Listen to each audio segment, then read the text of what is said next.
Whew. Yo, what up? This is Mike Brown, and this is The Art of Letting Go. Excuse me. This is the last episode of the year, the last episode of the decade. It's a trip, man. It's really a trip to think about because I've been trying to figure out what I wanted to talk about on this episode.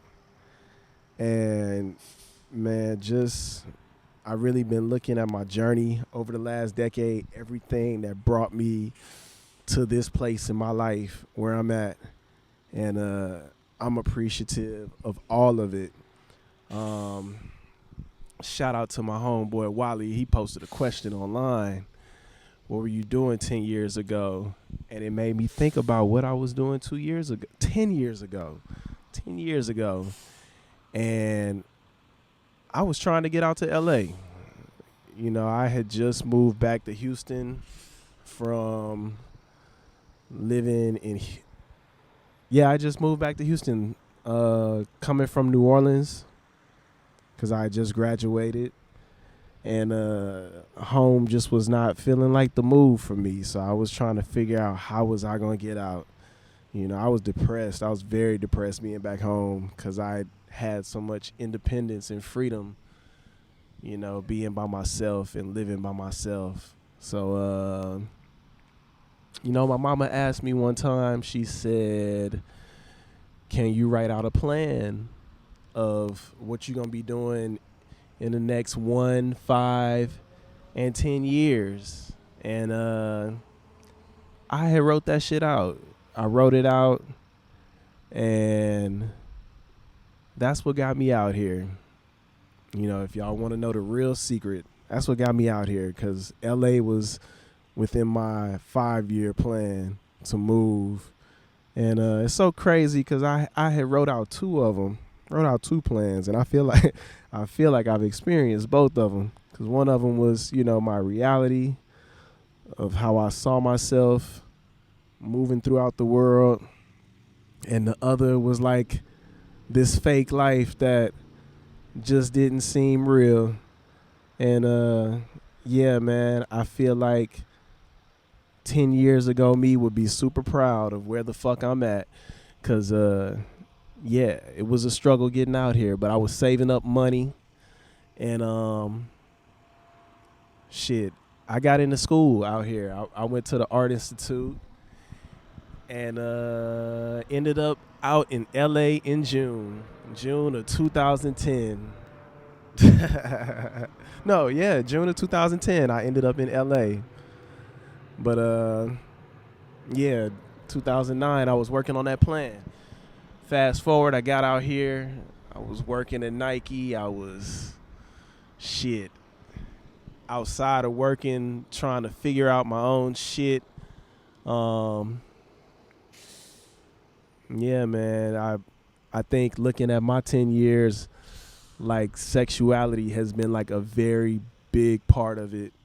I remember being out here and like sneaking around, meeting guys and shit. And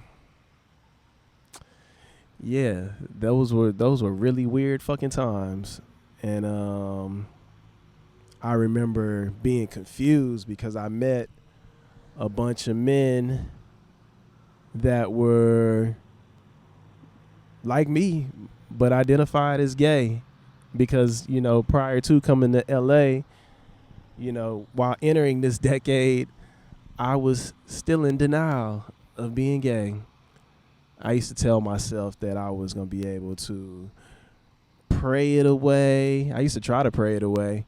You know, shit, I used to, before going to bed, I used to always say, like, if this is not for me, or this is not what I'm supposed to be, please go ahead and just end my life. That's so crazy. Like, looking back at that, with, like, I've never tried to kill myself, but yeah, I used to wish that I wouldn't be alive because of something that I had zero control over. I think my biggest lesson in this decade is recognizing that we all go through shit, everybody.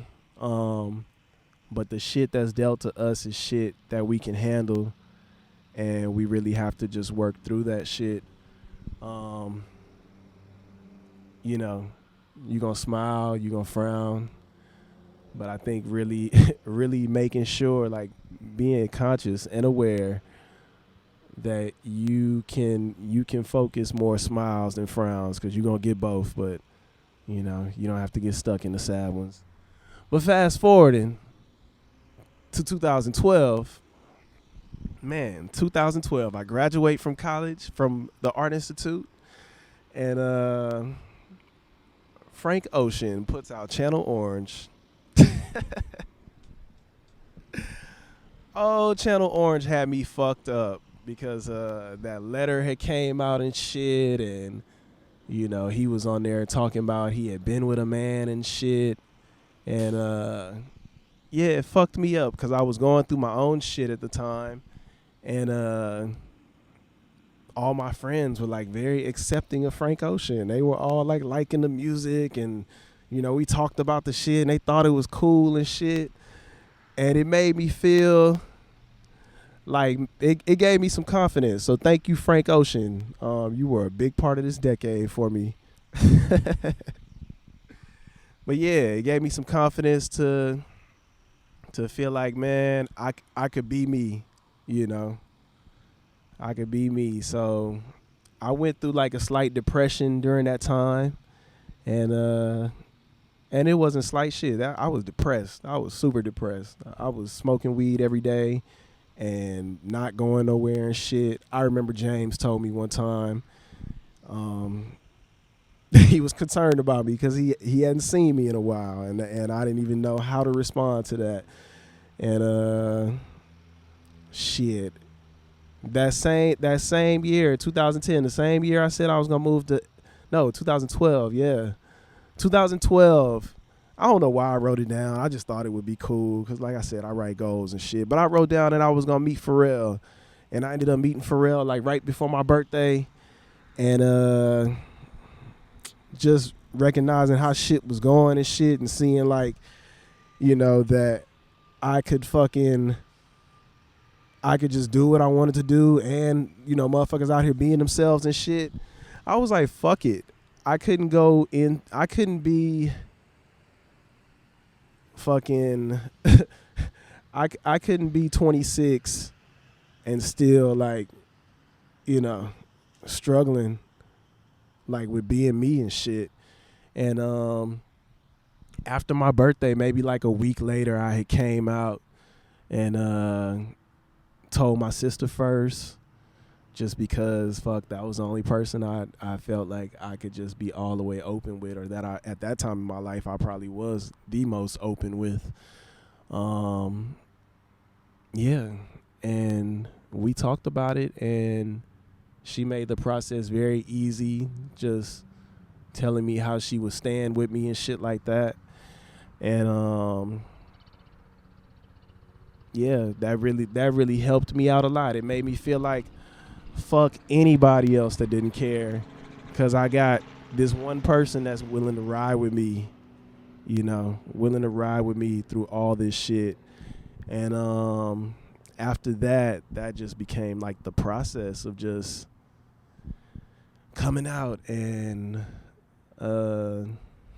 yeah, that it was a process. Like, I just, not that I had to tell anyone, but I felt like I needed the people that I loved and I cared about to know, because I wanted them to know me. I felt like they didn't know me. And as I look now, like, yeah, they knew who I was at that time, but there were parts of me that I needed to be more vulnerable with them to see, in order to find comfort within myself. It wasn't about nobody else. It was really about finding comfort within myself. And man, my friends, I was blessed, man. I'm really blessed, because I've heard some really fucked up stories. But I was blessed that all of my friends and my family really supported me in everything I was doing. And I'm so appreciative of that. I appreciate all of y'all so much. And it really makes me, yeah, it really shaped me to become who I am, you know. I was telling someone that black men have probably made me feel the most comfortable with my sexuality, and I know that may sound funny, but it's the truth. Like, my friends have built me up more than, how's it going? My friends have built me up to be confident in who I am and authentic, you know, because they accept me for who I am. Um, I have a love-hate relationship with the gay community because I don't feel like I get to be myself, or I am myself. Yeah, that's more so what it is. I am myself, and it it always isn't accepted. You know, there are people that try to put me in a box for, you know, being myself, because I don't fit in a box, and none of us have to. That's really what I be wanting people to understand. Like, you can just be yourself, and that's okay. And thank you. You know, thank you to all of the men that have helped me become comfortable with that, with who I am. But yeah, so, you know, moving on. I get in my first relationship. Yeah, I didn't know this was gonna be a gay journey episode, but shit, that has been like the biggest thing that I have had to shed the most layers of throughout this decade. And, you know, just kind of recapping this shit is showing me where the fuck I am, where I've been, and I'm so appreciative. I appreciate so much myself as well, you know. But yeah, getting my first relationship, and that relationship was probably the most difficult, and no diss to that person, you know, because it's it's still love. It's all love. But I think I was in a place in my life where I was looking for someone to teach me something, show me something, and this person had all the work for themselves to do on themselves as well. So I think we both were, you know, kind of just living off examples of what we were taught, and it didn't work. We really didn't have shit in common. Like, let me just be real. We didn't have much in common. I'm very go with the flow in a relationship. This person was very shit, strict sound like a parent word, but yeah, this person, like, this dude reminded me of my parents, and it used to scare me because it was almost like the parts of my parents that I didn't like, that felt and seemed so toxic, those were the ones that I was attracting. And oh man, yeah, I remember the first time I cheated, and I was like so fucking sad. I was so sad. I felt so bad, but I got away with it, and I continued to do it till I just kind of became numb. And then till for myself, it was like, fuck this. I can't do this, you know, like, at this point it's not hurting this person, it's hurting me, you know. And yeah, I just couldn't do it no more, and I felt free when I got out of that relationship. But shout out him, because I had a lot of learning to do, and I'm sure he did too. And I hope that he has learned everything that he needed to learn, because I learned all I needed to. Yeah, after that, dated a lot, dated a whole lot.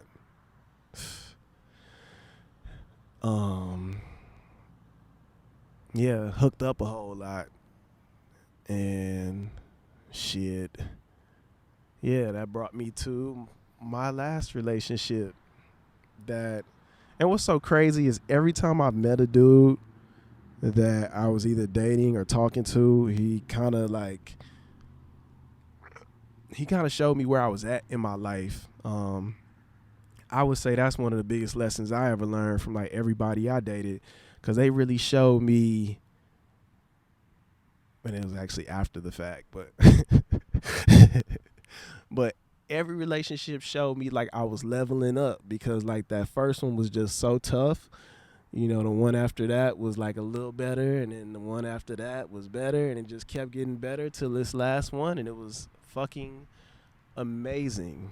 Shout out to Eric. Yeah, really dope guy. Really amazing person. Very thankful to have experienced Eric. Like he taught me how to love myself, because I really didn't have a whole lot of love for myself, and he constantly built me up, encouraged me, and all that shit. And yeah, man, I really appreciate that. But we broke up. Yeah, I know I'm jumping around a whole lot, but that's like the most significant things to me. But we broke up. And I'm appreciative of that as well, because I feel like I had some real healing in my life that I really needed to do from my past, to just basically to catch my past up to my present. In August, I got taken advantage of. I got violated by a friend. And yeah, man, I didn't know how to process that shit. I really didn't. I was intoxicated when it happened, and he took advantage of me. And he made me feel like I did something wrong. So, but it didn't feel right. So I felt like I had to tell Eric, because like I said, I've cheated in the past. I know what cheating feel like, but this ain't feel like that. And it just showed me, man, if you do not properly love yourself, you can end up being around people that are fucked up, and people that, I don't know, it really fucked me up, because this was a close friend. So this was somebody that, yeah, I did feel safe going to his place, because I've been there before and nothing happened. So, yeah, it's fucked up, man. It's really fucked up. Definitely felt a lot of shame, a lot of embarrassment, a lot of fear. I had hung out with friends after that, and I had drank a little bit, and I was fucking scared. I was scared that something was gonna happen to me, and I'm doing my own work with that shit. Like, it's funny, I'm in therapy again, and I feel like the first time I went to therapy, which was around the time when I first came out, first time I went to therapy was to deal with just shit from the past to catch me up to this point. And I feel like in those sessions, I was dealing with a lot of what society did to me, and what happened, like as far as like my feelings towards my family and shit like that. But I think what I'm doing now is doing the work for what I feel like I've been through by myself, with nobody else there, the shit that I've experienced by myself. And man, therapy really has shown me that I didn't know myself. And when I say that, I mean all the negative shit that I was speaking into myself, while other people were telling me all these great things about myself, I didn't see that shit. I didn't see it. And that's what really fucked me up. You know, during the summertime, I was feeling very alone. And this is 2019, catching us up to 2019. I was feeling very alone. I was working on a children's book, and it was bringing up some shit, some shit that I just felt like, damn, I didn't even know that I was experiencing this, or like whatever the fuck. It was a lot of shit that I was dealing with, and it was making me very depressed. I was drinking every day, and I ended up, like I said, hanging out with this friend who, what's so crazy is, and I'll give you some backstory on this friend, because, this was somebody that I was hanging out with for a while, maybe a couple of months, and then when things just wasn't working, we just stopped hanging out in that way. And when I say hanging out, yeah, we was fucking initially. And but we have been friends for like maybe at least 2 years, like outside of what initially, how we met, but just being like platonic friends for 2 years. And I swear this motherfucker never tried anything, never when I was sober. So it really fucks me up. It really fucks me up because I was thinking that we was really just friends. And, when I talk to people who have been around this person, they say that they could just tell, like, and that, man, yeah. Very, very, people be fucked up out here, and I can't even say, why, like what would mentally make somebody think it would be okay to fuck somebody while they're drunk, But at the same time, it is something that happened, and I had to accept that, and I had to heal from that. And during my time of healing, I, like I said, learned that I didn't know myself. I learned that all the shit that people were saying about me, as far as like how they felt about me, all those positive things, I could be those things. I am those things. I'm just not my bullshit, And in that, the biggest thing that people were telling me this whole time was to be kind to myself. And I have been taking time to be kind to myself, like just as much as I want to be great, I give myself space to fuck up. Not fuck up too bad, but to really not be so hard on myself. It's just so interesting the way that we are taught, the shit that is just put into us, man, because I think about, my mama come from the era of like, you have to work twice as hard as white folks. And she ain't really put that shit in us, but the way she treat herself, you could tell she is trying to go twice as hard at everything that she does. And she's great at everything, but she's hard as shit on herself. And that shit was definitely inherited by me, so I'm very hard on, I was very hard on myself. I'm not going to claim that no more. I was hard on myself, but seeing what being hard on myself was digging me into, I had to let that shit go. I had to let go of being hard on myself, because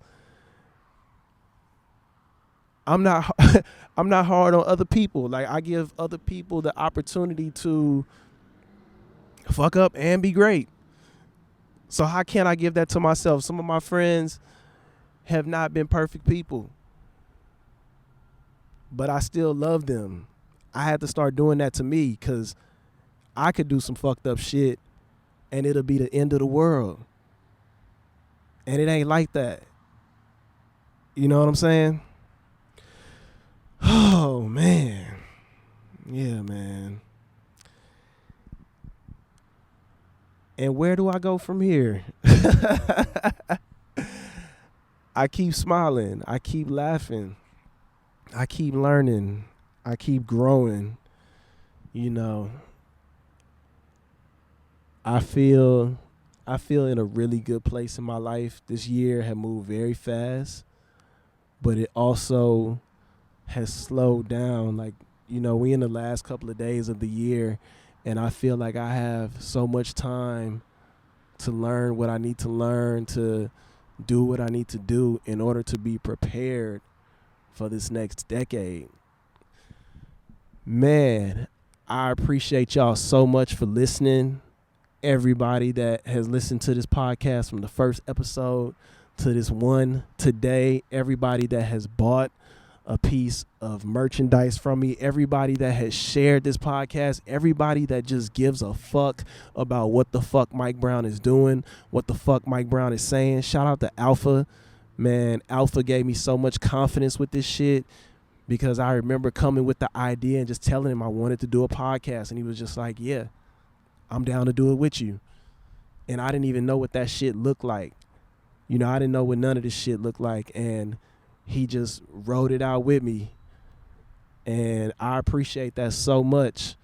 Yeah, man, I appreciate everybody that just builds me the fuck up all the time. I appreciate my family.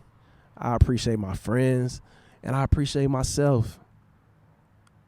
I appreciate just being here, being able to do this as often as I want to, as much as I want to, as little as I want to. Like, I really feel good in my life. I really feel free. And that's all I've been looking for. So y'all have a Merry Christmas, Happy Kwanzaa, Happy Hanukkah. Love yourself. Love everything and everybody around you. Take care of yourselves. This is Mike Brown, and this is The Art of Letting Go. Peace. Thank you for tuning into this week's episode of The Art of Letting Go. If you enjoyed the show, be sure to subscribe on whatever streaming platform that it is you listen on. And if we aren't there, let us know and we'll try to get on there. What do you think of the show? Hit me up on all social media at The Art of Letting Go Podcast. You can send me an email at theartoflettinggopodcast@gmail.com or give me a call, 213-394-2773. And if you would like to support the show, we do have some really cool merch that's out. Check it out on teespring.com. Thank you for listening. Again, this is The Art of Letting Go.